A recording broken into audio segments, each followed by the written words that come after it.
All right, welcome back to the archives. Welcome back to the edge of forever. Okay, so we left off, I believe, right at Nate and Katie's near miss. Well, not near miss. They did technically kiss. I think I stopped halfway through that paragraph, but technically they were supposed to have kissed. Nate was supposed to have run away from the kiss. He did. Again, I just didn't write it. And we have finally just had a conversation between Nate and Katie where Nate has told her that he has a girlfriend. So Katie came into his room to apologize, I believe, for kissing him because she thought that he liked her, which he does, but you know, he's having a moment. Katie saw a picture of Lexi in Nate's room, asked if it was his girlfriend, and Nate responded by saying yes, she lives in San Diego and is studying oceanography. I don't know where that came from. I don't know if that was supposed to be what Lexi would have wanted to study. I don't think we ever talked about it in the original. I don't think I knew. But apparently she's studying oceanography. Obviously not. But Nate was unable to tell Katie that Lexi has died. So Katie now thinks that Nate is in a relationship. That's why he didn't want to kiss her. So we have ended with Nate is just, he's not doing well. And we are picking up with chapter 10. Just before we get into this, I do think I mentioned this at the very start of the series, but I will just put an extra in place for this episode. I just want to put a little bit of a content warning in. There is some mention of suicidal ideation in this particular chapter. Just something to be aware of. So we are picking up right after Nate and Katie's conversation. Nate has actually just called Sebastian to basically complain, and Sebastian has basically said, can you not be awful about this? And Nate has said, I'm not being, and yes, he is. So chapter 10 is the only other chapter that is written from somebody else's perspective, not Ryder. Like I said before, Ryder's chapters kind of just never got finished, but I tried. Chapter 10 is told from Maya's perspective. I think this chapter is written fully, or at least for what I intended it to be, but let's take a look here. So the chapter begins with Katie coming into Maya's room, because remember, Katie and Maya are friends. They're on the same floor. So it starts with Katie going into Maya's room for a visit with a whole bunch of textbooks and dropping them on the bed and saying, if I never hear another word about government structure, it'll be too soon. Now, again, this is one of the first things that I wrote, and I believe I wrote this before ever deciding that Katie was going to be a fine arts student. I remember originally that this was, I had just written, oh, poli-sci, huh? And then when I came back, I realized that it didn't make a whole lot of sense that Katie, the fine arts student, was in poli-sci. So I did throw in the word elective here. I took a poli-sci elective for approximately 2 weeks, and no, not my thing. Right, so Katie comes into Maya's room, complains about government structure, says she thinks her brain is about to melt out of her body, because that's how I felt when we were trying to talk about government structure, honestly. Maya says, man, I'm glad I'm not you. Katie says, nice, remind me why I hang out with you again. Maya says, because I'm just that fabulous. And you know what? Maya asks, other than the horrors that school entails, how's your day? And Katie responds by saying, okay, I still haven't talked to Nate. Do you think that's weird? So I don't know if this is intended to mean that I've forgotten about the conversation that they've just had, because we've just come off Nate and Katie having a conversation, or if it's intended to mean that she hasn't talked to him since that conversation. Maya responds by saying that Nate is just sensitive, tells her to give him some time. And Katie says, I feel like he's avoiding me. I completely ruined our friendship. And Maya says, you didn't ruin it. He's just in a really rough place. He's had a tough couple of years. And you know what? I think we can give him that. But Katie's not listening, because Katie has looked over at Maya's dresser and sees a picture of Maya with Lexi. Katie then asks Maya if Nate is having trouble with the long distance, because remember, Katie thinks that they're in a long distance relationship. And Maya responds to that by saying, long distance, what are you talking about? Okay, so this is the thing that I don't get, because Katie and Maya have been friends. This is supposed to be taking place long after the Christmas holidays. They've been friends for months at this point. How has Maya not told Katie about Lexi? Obviously it was because this whole dramatic setup needed to happen, but it makes basically no sense that Katie wouldn't already know that Lexi had died. Why would Maya have not told her? We have a line in here about how Maya's told Katie her entire life story. It doesn't make a lot of sense to me. Maybe Maya just doesn't want to talk about it either, and that's why, but I didn't justify that. So it's basically just made it seem like Maya is about to lay into Nate for not telling her, but she's kind of done the same thing, and she's been on closer. Maybe again, it could be because Maya thought that Nate was getting a romantic relationship with Katie, and so it was his responsibility. I don't know where the logic came in with that, but Maya is surprised that Katie doesn't know. So Katie says that she gets it, and then she says that she's been in a relationship like that before, a long distance relationship that didn't work out. But about 10 minutes ago, Katie said that she'd never had a boyfriend before. So once again, I forgot about that part. Making me a liar, Katie. Thanks for that. Basically, Katie says that she's been in a situation and it's really hard.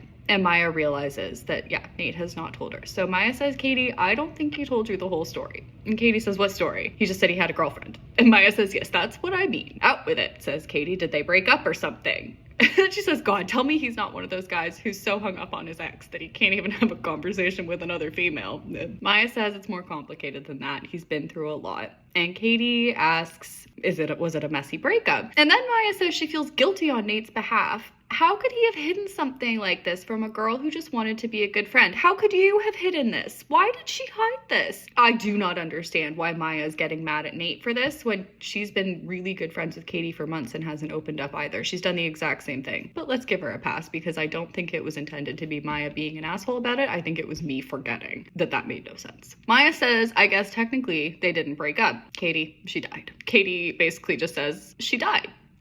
Maya says, yes, when we were still in high school. Katie doesn't know what to say to this. Maya says, cancer. Quick, but definitely not pretty. Definitely quick. And they were ... question mark. Okay, this line gets me as well because Maya says she moved to our school at the beginning of grade 11. It was pretty obvious from the start that they'd be a thing. Do you know why it was obvious from the start? Because it was obvious to me. And I think that's the whole big problem with the original story, is that I understood who the characters were beforehand. I knew what I wanted them to look like, but I didn't really know how to portray that, right? So Nate and Lexi had such little relationship development, but in my mind, obviously they were going to be together because the whole point of the Nate character was that he was going to be Lexi's boy. That was all there was to him in the original. And obviously that is kind of still his main function in this one, but in the original, that was all he actually was. And even when he was with Sydney, he just wasn't around in the story because there was no point to him being around, because when he wasn't Lexi's boy, he basically didn't exist. It doesn't make a whole lot of sense because it really wasn't obvious. Like I've said many times before, they had about 4 interactions before they got together. Sure, they were flirting, but Maya also didn't see half those interactions, right? The only major interaction that was kind of a real, almost near miss with the two of them, Maya was lying drunk in the backseat of the car. She did not notice what was happening. Maybe she did. Maybe she was just being sneaky about it, but I don't think so. So Katie then asks Maya if she knew Lexi. Obviously, there's a picture of the two of them. Maya says, yeah, she was my best friend. Katie says she's sorry. You didn't know, says Maya. Why didn't she know? Katie says, I can't believe Nate didn't tell me. And Maya says she wants to feel bad for her, but couldn't help but be annoyed that her primary concern was about the fact that Nate hadn't opened up to her. Maya tells Katie that Nate has been having a really rough time. I think we've noticed that much. He has been for a while, won't let us help him. Katie then says he's trying. And Maya says, I appreciate that you've gotten close with him, but you really don't know him the way that I do. I've seen him in some bad situations before. I've seen him trying. Right now, he's as far from trying as he's ever been. He's giving up. Katie then responds by saying, well, wouldn't you? No, because she hasn't. I don't know why Katie keeps forgetting that Maya is in the same situation. Maya says, why are you defending him? He's my friend too. I'm on his side here. And Katie says, I know, I'm sorry. It just seems like a fair reaction. Maya says it was back at the start, but the rest of us leaned on each other. We all got through the hard part. Maya says he won't let anyone in anymore. Katie says, what about me? I think he's opening up to me, except he's not. Maya's getting mad now because Maya's kind of thinking to herself, why can't Katie see that this is not about her? Katie says, I know he lied to me, but I think there's something going on between us. Maybe that's why he didn't want to tell me. Maya says, I don't doubt that he likes you, but this is a lot bigger than that. He hasn't let himself feel anything since she died. I don't think he's ready. So Katie starts crying and says, but you think he likes me? Maya's not having it. She says, was that really all she's taking away from this? And Maya says, I don't know. I guess he might. And Katie apologizes, says she's not usually like this. And Maya kind of cuts her off, says, you're into him. I get it. It's not that simple. And Katie says, you're right. Not fair for me to get in the middle of his grieving process. Maya says, to be fair, he hasn't had much of a grieving process. And Katie asks she says, do you think I could help him? And Maya's kind of like, okay, finally, you're asking the right questions. Geez. And she says she doesn't know. That's all any of us are trying to do. Katie says, I'm with you.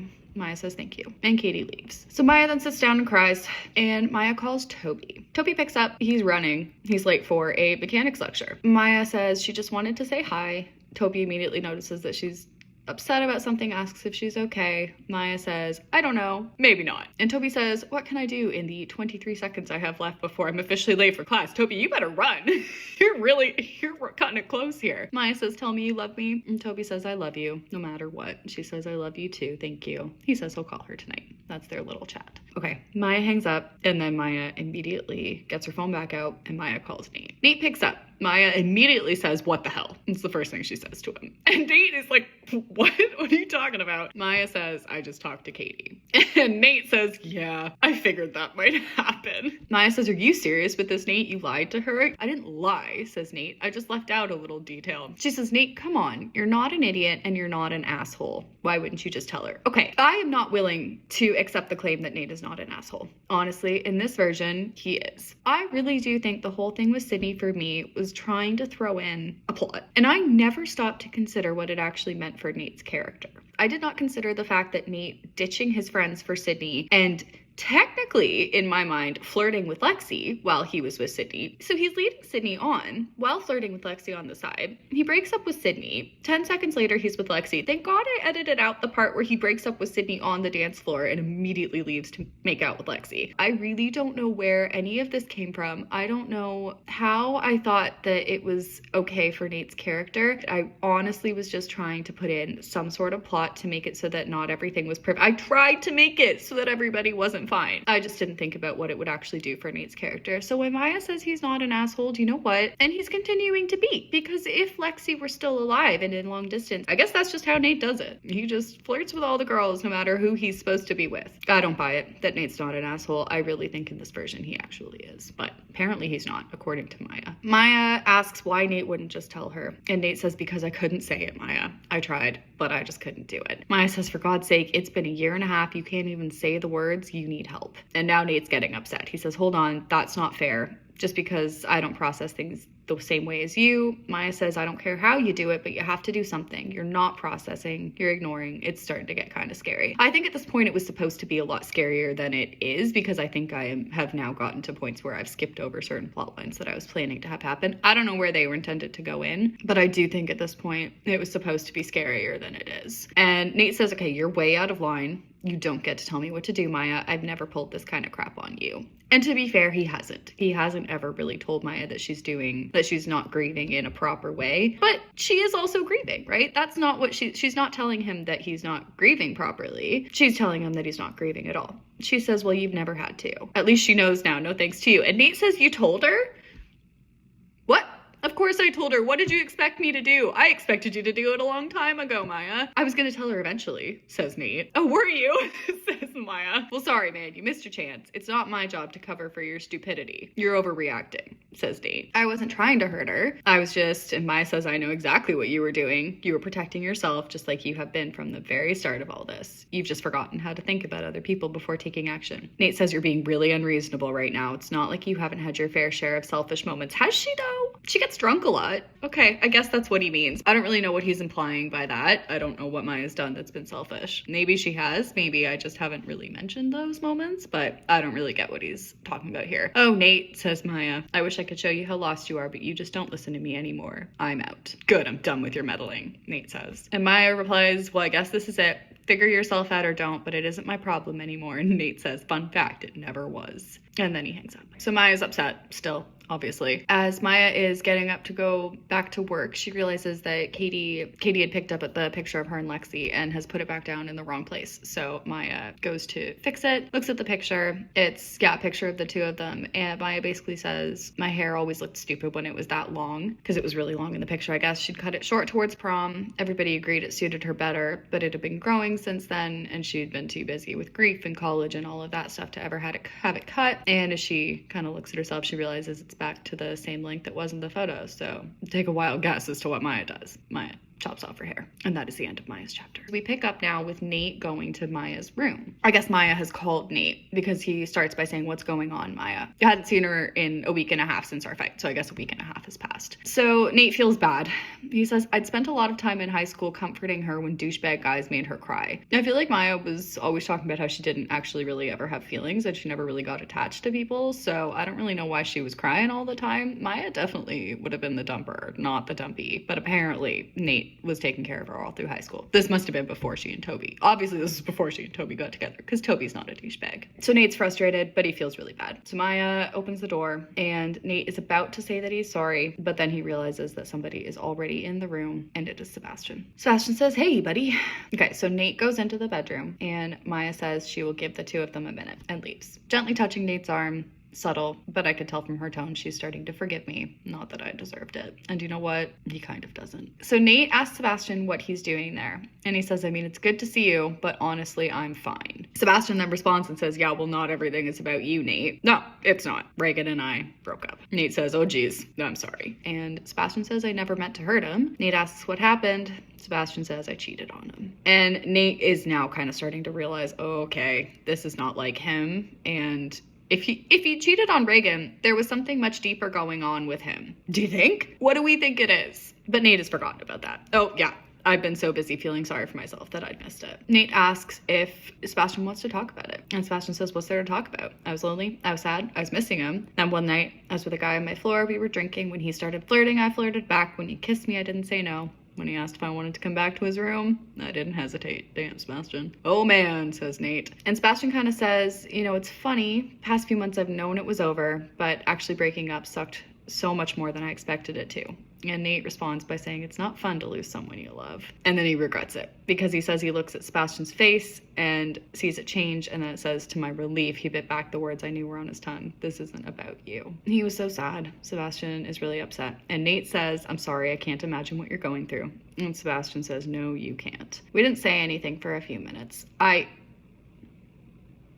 That's the end of that chapter. Now we're moving on to chapter 12. Sebastian is still around, so I'm assuming that this is happening a day, maybe the same day, maybe a day or two later, but Sebastian is still there, so I'm assuming it hasn't been very long, because Sebastian technically is supposed to still be in school. They are in bed. It's about 3 a.m, and Nate's phone starts to ring. Sebastian is sleeping on Nate's floor and says, for the love of God, shut it off. Nate says, I'm trying, hold your water for 2 seconds. And looks at the phone and sees that Ben is calling him. And looks over and sees that Ben's bed is empty, which makes a certain amount of sense. If Ben, I mean, maybe his phone was stolen or something, but it makes sense that if Ben is calling him, he's not in the room. So he answers, assuming that Ben is drunk dialing, hoping that Nate will join him, but it's not Ben. It is a paramedic telling him that Ben has been in an accident. So Ben has been in a car crash, and Nate, for whatever reason, is his emergency contact, probably because he's close by. I don't really know where Ben's from. I don't know where his parents are, but Nate has become his emergency contact. Ben was in a car crash, and the paramedic asks if Nate can come down to the hospital. Ben's going into surgery. So Nate says he's on his way. Sebastian wakes up, asks what's going on. Nate says, it's Ben, I have to go. Sebastian kind of says, well, hang on, what happened? Nate says, I don't know. Are you coming or not? I have to get down there. Sebastian says he'll come. So they go down to the hospital. Nate goes and asks a nurse what is going on, where Ben is, and the nurse tells him that Ben just went into surgery and that she'll call up and have one of the doctors come down for an update. Nate goes back over to Sebastian. Sebastian says that one of the nurses asked me to get in touch with Ben's brother. So I guess Ben has a brother. I keep getting his voicemail, but Toby and Maya should be here any second. So I guess Toby's around now too. I don't know when Toby showed up. There must have been a point where they're just having a gang reunion without Adam. But Adam is too busy trying to get to law school. That will crack me up every time. Nate's not happy about this. He says, wait, you called Toby and Maya? And Sebastian says, well, yeah, I thought you'd want them here. Nate says, why would I want that? Why would I want a whole crew of people here to witness something like this? And Sebastian says, what the hell's the matter with you? They're your friends. Nate says, well, what is that gonna do for Ben? They can't do anything for him. They're just gonna sit there, stare at me and pity me. I couldn't think of anything less fucking helpful. And Sebastian's getting pissed. He says, Jesus, Nate, you better be kidding. Because if you're not, Nate says, then what? We're not friends? Great, Sebastian, don't flatter yourself. We stopped being friends the day she died. Sebastian says, no, we didn't. You stopped. You stopped everything. You expected the world to stop around you too. Nate says, you're such an asshole. People are starting to stare because they're fighting in the middle of the ER waiting room. Sebastian says, look, I know how hard this has been. Nate says, you don't. You do not understand what this is like. And Sebastian says, I've said this 1,000,000 times, Nate, and I'm only saying it one more. She was my friend too. And then they hear a voice from behind them and she says, yeah, mine too. Shit, says Nate. And they turn around and Toby and Maya are there. And they are not happy. Nate says, how much of that did you hear? Sebastian says, all of it, man. They were standing behind you the whole time. Shit, says Nate again. There wasn't much else to say. There's really not. So they just sit down. Nate doesn't say anything. He feels pretty bad. And so he just sits there because he doesn't know how to handle this. About 2 hours later, a doctor comes in and asks for Nate. Nate goes up and asks if Ben is okay. And he's just coming out of surgery, been a little while till he wakes up, but he's been lucky. He's got some injuries, but he's okay. There is one thing though, says the doctor. His labs came back with an extremely high blood alcohol level. The doctor asks Nate if Ben has ever driven under the influence before. Nate says he doesn't know, haven't known him for very long. And so the doctor asks Nate to stick around and give a statement, since obviously Ben's gonna get a DUI and the authorities are gonna come down and talk to him. And Nate says he'll stay, goes back to the group, who are completely comforting and fine now. They have done a complete 180, maybe because they can tell that Nate's really not okay. They ask what's going on, and Nate says he was drunk. The bastard was drunk. Maya starts crying. Toby says, "Buddy, are you all right?" It was a simple question, and I carefully rehearsed my answer. Tiny smile, quick nod. I told them I was fine. It was a perfectly crafted lie that kept everyone at the distance I needed them at. That sounds a little familiar, doesn't it? But for the first time since her death, I decided to answer truthfully. And he says, "No, I'm not." Maya says, "Oh, he's gonna be okay." Nate says, "No, this is not fine. Don't you get that?" And they're all kind of like, no. Sebastian says, "Nate, it was an accident. I mean, it's horrible. All that matters is that he's gonna survive." And Nate says, "You don't understand. Look, I may not have known him for that long, but I've seen him drunk plenty of times. We all have. He's not reckless. No matter how wasted he got, he never would have gotten behind the wheel." And Toby says, "What are you saying?" Nate says, "This wasn't an accident. He started driving when he was drunk. He knew exactly what he was doing. He was trying to kill himself." So we never get to it, but he was not. That is not true. Ben was in the car because he was trying to go and see his dad. You know, he's having all this conflict with his dad. I don't know how much more I'd intended to develop that. That was the point, is that Ben was trying to, so I guess they must be close enough by that Ben thought he could drive there in a night, and he was gonna go, I don't know, beat him up, give him a piece of his mind. So nobody knows what to do with that. So Nate leaves and goes to the bathroom, and it's just, he's starting to lose it. He's now really not sure how to deal with any of this, and he's freaking out. Sebastian comes to see him and asks if he can come in. Nate says, "For a year and a half, I've been shutting them out because I thought I could handle this on my own, but you really weren't handling it." And he lets him in. So they sit together, and Nate says, I didn't know he was so depressed. Sebastian says, "I know you didn't. This isn't your fault." Nate says, "I know I turned into an asshole." And Sebastian says, "Don't say that," even though you've just had a screaming match about how Nate turned into an asshole. "You're grieving." Nate says, "We're all grieving. I don't see you guys pushing each other away." And Sebastian says, "We know this isn't easy for you. No one's trying to minimize what you went through." And Nate says, "Do you want to hear something horrible? When the paramedic told me he'd been in an accident, I was jealous. I mean, he almost died, and the first thing that crossed my mind was how come he gets to be in the same place as Lexi when I don't." So then they don't really have anything to say for a few minutes. And then Sebastian finally says, "How worried do I need to be about you right now?" Nate says, "Probably more than I'm ready to admit." And Sebastian says, "Why didn't you say anything?" Nate says, "I don't know. Don't even really know why I said anything now. It's not like anything's gonna help." Sebastian doesn't say anything for a little while, but then he says, "You're right. I don't think I can help you. I was an idiot for thinking that there was a chance." But before Nate can say anything else, Sebastian says, "But I think I know who can." And we're gonna leave it on a cliffhanger there. Who can help him? We're gonna find out in the next episode. That is it. Nate is at a low, and we will see who's going to help him out. Ryder! Oh, of course it's gonna be Ryder. It's always Ryder. No, I'm kidding. We'll find out. See you in the next episode.